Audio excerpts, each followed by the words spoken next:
আসসালামু আলাইকুম রহমতুল্লাহ বারকাত।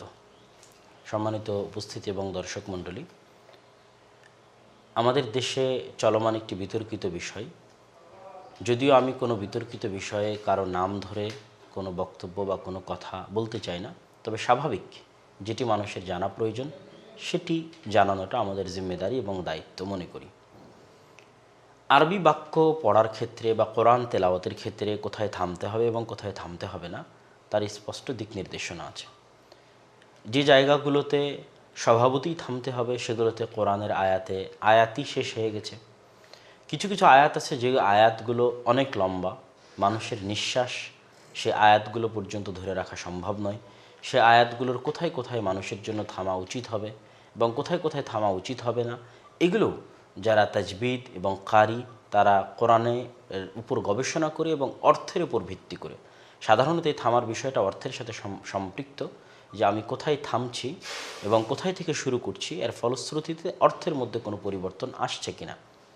যদি একটি জায়গায় বাক্য শেষ হয়ে যায় এবং সেখানে আমার নিঃশ্বাসও শেষ হয়ে যায়, তাহলে আমি সেখানে থামতে পারি এবং নতুন করে পিছন থেকে আবার পড়ে আসতে হবে না, বরং যেখানে থেমেছি তারপর থেকে আবার নতুন করে শুরু করতে হবে।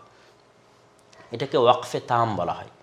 আবার কোনো এক জায়গায় যদি আমরা থামি কিন্তু সেখানে থামার মাধ্যমে ওই জায়গায় বাক্য শেষ হয়নি বা অর্থও শেষ হয়নি, পরিপূর্ণ অর্থ সেখানে প্রকাশ পাচ্ছে না, এই জন্য অর্থের মিল রাখার জন্য সেখানে আমার নিঃশ্বাস শেষ হওয়ার কারণে থামতে পারি, কিন্তু আমাকে পিছন থেকে পড়ে আসতে হবে। এটাকে বলা হয় ওয়াকফে হাসান।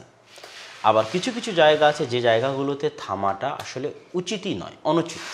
যে জায়গাগুলোতে থামলে দেখা যাচ্ছে যে নিঃশ্বাস শেষ হওয়ারও কোনো সম্ভাবনা নাই, আবার দেখা যাচ্ছে এমন জায়গায় থামছি যেখানে অর্থেরও কোনো পরিপূর্ণতা আসতেছে না।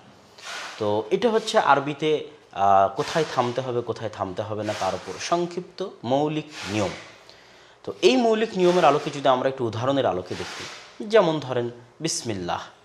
তো আমরা যখন বিসমিল্লাহ বলি, তো এখানে আমার কোথাও নিঃশ্বাস শেষ হওয়ার সম্ভাবনা নেই, ছোট্ট একটি বাক্য, যেহেতু নিঃশ্বাস শেষ হচ্ছে না এবং এর মধ্যে যদি আমি থামার চেষ্টা করি বিসমি বলে, বিসমি আল্লাহ, তাহলে কি দাঁড়াবে যে আমি এমন এক জায়গায় থামছি যেখানে অর্থ পরিপূর্ণ হচ্ছে না আর আসলে আমার নিঃশ্বাসও শেষ হয়নি, তাহলে কেন আমি সেখানে থামবো? সুতরাং সেখানে থামাটা আমার জন্য অনুচিত, বরং তখন আমাকে মিলিত করেই পড়ে যেতে হবে বিসমিল্লাহ। তো ঠিক তেমনি আমরা যদি বলি আল্লাহু আকবার, তো আল্লাহু আকবার এটি একটি বাক্য যে আল্লাহ সুবহানাহু ওয়া তাআলা মহান এবং বড়। তো এই বাক্যটা পরিপূর্ণ না করে অপূর্ণ জায়গায়, এবং আমার নিঃশ্বাসও শেষ হচ্ছে না, আমি অপূর্ণ জায়গায় থামবো আল্লাহ আকবার, এটা আসলে কখনোই উচিত নয়। ঠিক তেমনি সামি আল্লাহু লিমান হামিদাহ, এটি একটি পূর্ণ বাক্য যে আল্লাহ সুবহানাহু ওয়া তাআলা তাদের প্রশংসা শোনেন যারা তার প্রশংসা করে। তো যেহেতু আমার নিঃশ্বাস শেষ হচ্ছে না এবং পরিপূর্ণ বাক্যের এমন এক জায়গায় গিয়ে আমি থামবো যেখানে পরিপূর্ণ অর্থটাও ফুটে উঠতেছে না, তাহলে এই জায়গায় মধ্যেখানে আমাদের জন্য এইভাবে থামা যে সামি আল্লাহ তারপরে লিমান হামিদা এভাবে আলাদা করে বলা, এটা উচিত হবে না। হ্যাঁ, যদি আমার নিঃশ্বাস শেষ হয়ে যেত, আগে অনেক লম্বা দিক থেকে আমি পড়ে আসতাম, কোনো বাক্য থাকতো এবং মাঝখানে আমার এখানে থামার প্রয়োজন হতো, তাহলে আমি সামি আল্লাহ বলে থামতে পারতাম। তবে আমার জন্য উচিত কী হতো, আবারও পিছন থেকে পড়ে আসা, কেননা বাক্যের পরিপূর্ণ অর্থটা শুধু সামি আল্লাহ বলার মাধ্যমে ফুটে উঠছে না। তথা আমাদের থামাটা বাক্যের পরিপূর্ণ অর্থ ফুটে ওঠার সাথে আরবি ভাষায় অনেকভাবে জড়িত এবং গুরুত্বপূর্ণ এবং কানেক্টেড। আচ্ছা, এবার এখানে আরও একটি বিষয় আমরা দেখে নিই, সেটি হচ্ছে যে আপনি যদি এটি ওয়াকফ তথা এই থামা বাদে, মানে যেটা আপনার নিঃশ্বাস বন্ধ হওয়ার জন্য থামা, এই থামা বাদে আর কোনো কারণে সেই জায়গায় লম্বা করতে চান বা সেই জায়গায় একটু টানতে চান, তাহলে অবশ্যই সেখানে মাদ থাকতে হবে। যদি মাদ না থাকে তাহলে আপনি কোনোভাবেই সে জায়গায় টানতে পারবেন না, তথা সে জায়গায় মিলিয়ে পড়তে হবে। আর যখন মিলিয়ে পড়বেন তখন এটাই আরবি বাক্য বলার ধরন, এটাই আরবি বাক্য বলার নিয়ম। যেখানে টান নেই সেখানে আমি টানতে পারি না, তথা আমি এভাবে বলতে পারবো না যে সামি আল্লাহু লিমান হামিদা, তথা হায়ের উপরে যেহেতু টান নেই সেহেতু আমার এখানে টানারও স্কোপ নেই, এবং যেহেতু এখানে ওয়াকফ নেই এবং আমার নিঃশ্বাসও বন্ধ হচ্ছে না, ছোট বাক্য এবং বাক্যের অর্থের সাথে মিল থাকতেছে না, সুতরাং এখানেও আমার থামারও সুযোগ নেই। তাহলে টানারও সুযোগ নেই, থামারও সুযোগ নেই।